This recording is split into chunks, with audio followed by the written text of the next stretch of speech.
C'est l'heure des chalutiers, au port du Grau-du-Roi.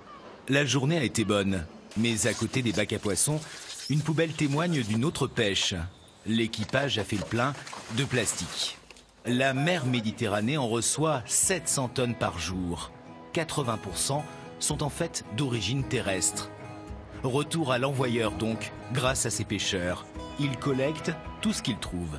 On tire notre gain tous les jours de la mer, donc automatiquement il faut que nous on s'en occupe, quoi. C'est tout, c'est une obligation au jour d'aujourd'hui. Quand on voit tous les déchets qu'on pêche au jour d'aujourd'hui en pleine mer, si nous on ne le fait pas, qui le fait? Un ramassage citoyen désormais organisé une fois à quai. C'est l'opération Recyclons avec un si comme mer. Mais que va devenir ce plastique?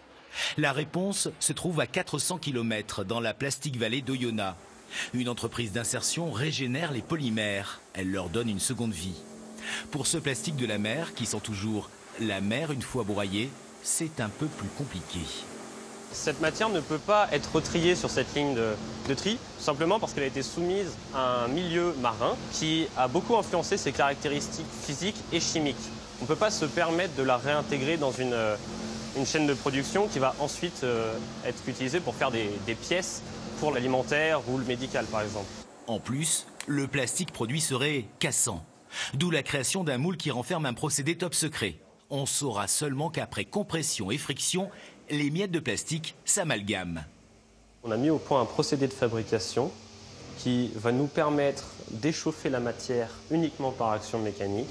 Le but n'est pas de créer des pots à café ou des choses comme ça, de par justement l'historique de la matière.